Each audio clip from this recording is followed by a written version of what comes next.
chest rig breakdown, kit breakdown, gear review, I don't know, whatever you want to call it. But getting some questions from some people about some of the stuff I have on here, where it came from, what's behind it, things like that.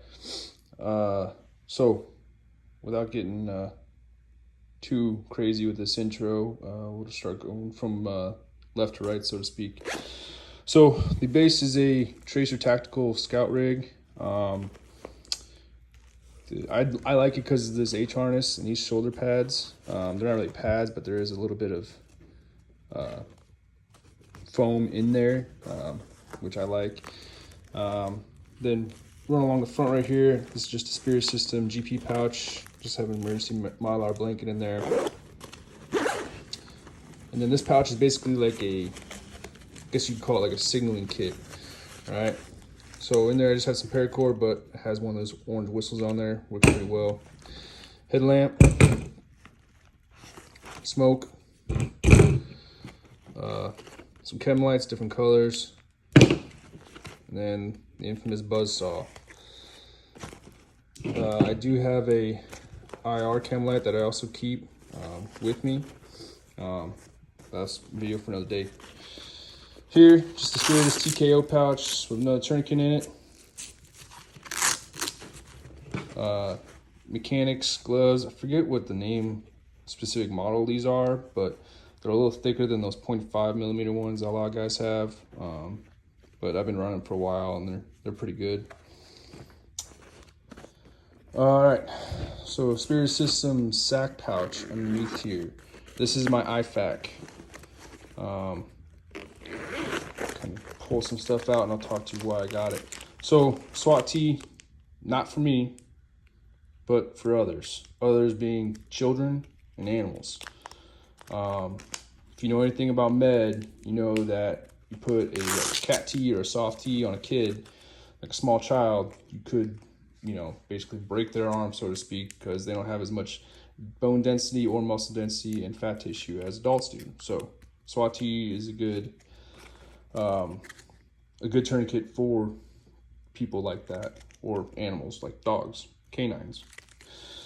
Just a nasal pharyngeal you keep in there as well. Main body of the IFAC, tourniquet underneath, obviously you can see there. Some gloves, some Celox Rapid Quick Clot, a couple of hyphen chest seals, a couple more chest seals, and just a NAR trauma bandage. This is all hooked up with this bungee system is through the Spirit Systems med tray insert.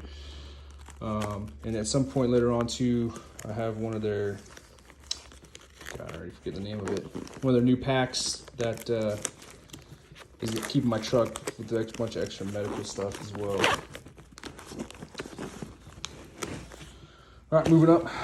This is a Tracer Tactical Duff pouch. Here's just kind of ancillary items, extra radio battery, in-ear, I guess you'd call it, I don't know, like covert style comms. Because normally with this Disco 32 that I run, I'll run like over-the-ear Peltors. If I don't want to rock those for whatever reason, I got an earpiece that I can plug in instead of those. Just some aqua tabs. If you don't know about aqua tabs, Google it. Inside here, I think one thing that gets kind of overlooked is people always rely on one pair of gloves. A good pair of leather thick gloves goes a long way, because even with these mechanics, you can still get slivers, little shards of metal can still puncture through that. These are good just for everyday wear, but if you need something a little heavier duty, like grabbing on a barbed wire or splitting wood, anything that you basically doing that can involve injuring your hands, so messing with metal or wood fragments, a good pair of leather gloves.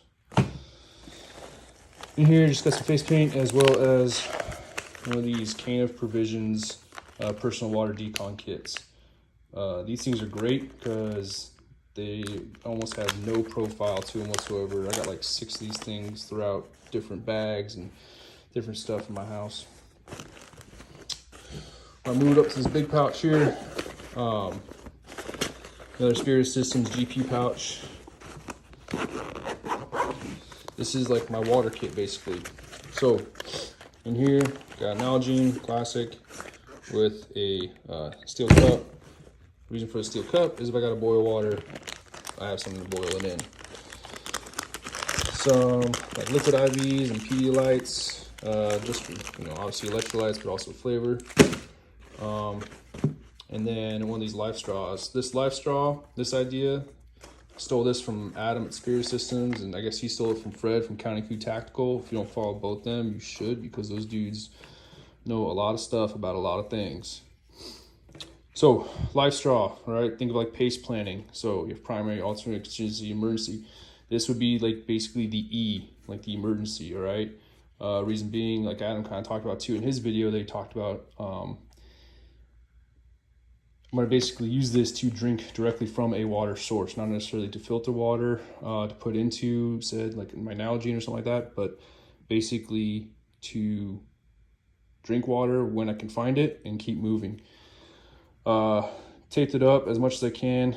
I didn't want to tape off obviously down here just because that's what's going in the water. And then also just a little paracord so you can throw it around my neck, tuck it in my shirt when need be. All right, back here magazines. So, just running, I got 7 AR mags, standard, ammo, 55 grain. I've been testing out some 68 grain Botail hollow points that I've been liking. So I'm probably gonna load up fresh mags with some 68 grains in there instead. Tracer Tactical mag inserts.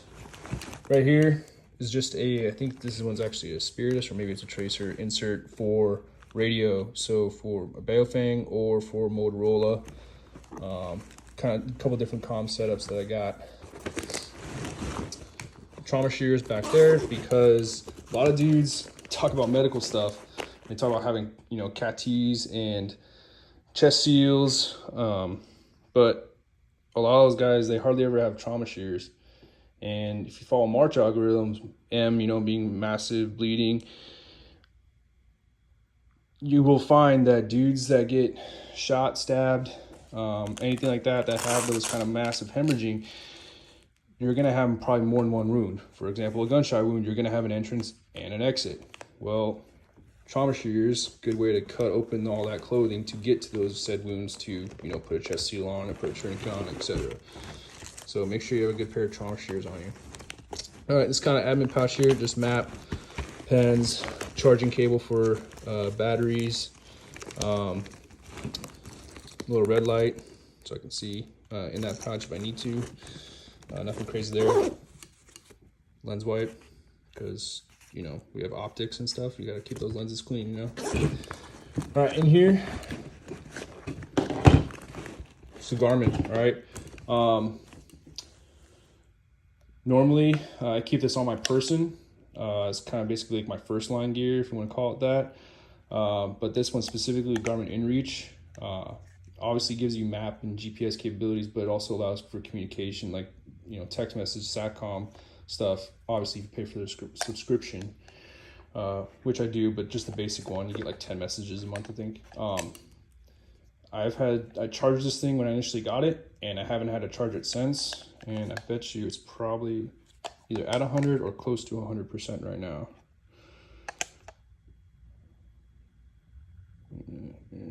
Yeah, look at that. 100%. So what's nice is some electronics, as you guys may know, you haven't powered off completely, but for some reason they're still draining battery.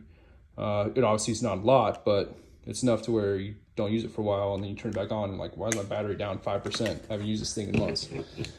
This thing I've used a couple times and I've had no issues with it. So good job, Garmin. I think I mentioned earlier, Disco 32 push talk. Just rubber banded on there. I'll probably swap this out with some legit like bungee, but so far how this is rigged up, I got no problems with it. Also, I like Disco 32's little alligator clip they use because It is just big enough, you guys can kind of see that, to fit completely around and completely enclose around the webbing of this Tracer tactical rig. So guys, that's basically it.